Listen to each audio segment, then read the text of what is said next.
When I was using it, family didn't matter because everything and everyone was a means.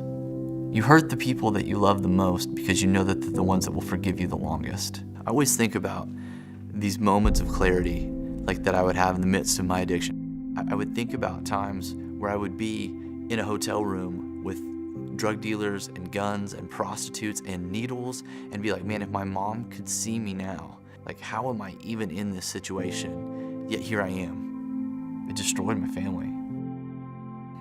There were multiple times that you would say things couldn't get worse, and they still got worse. I was riding around with drug cartel members who were selling heroin. Ended up getting pulled over by sheriffs. They said, we know about this. They said, you know, this is happening. Like, you are going to jail and you are going to go to prison. I was in jail for roughly a month. A man in the same unit as I, and he said, you know what, there's this place I've heard about, it's the Salvation Army. You know, they have a rehab program. Apparently it's free. Maybe we could get in. And I'd been running from God for so long.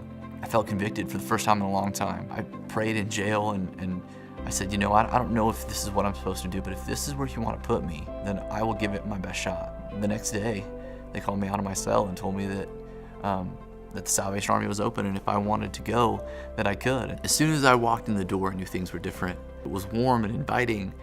You know, I came in and I was told, we want you here. We're glad you're here. And God's just gonna do amazing things in your life. My sister and my brother-in-law had nothing to do with me. I wasn't allowed in their house. My father had fell into some health issues and they let me leave early one day to go see him with my family. I didn't even ask, and my brother-in-law went and bought me a pair of running shoes. And nobody had bought me anything in so long. For him to make that gesture was just huge. And it was like the first step in this process of mending of my family for someone that doesn't deserve it.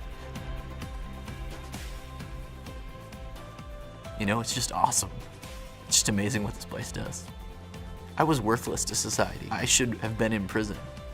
And in the Salvation Army, they feed you and then they clothe you and then they give you a job and they restore your integrity and your sense of worth. And they start from this base of nothing and they build a foundation and then they build on top of that. And you know, the next thing you know, you start to feel like a real person again, somebody that has some sort of worth. It's amazing the investment that this place makes in people.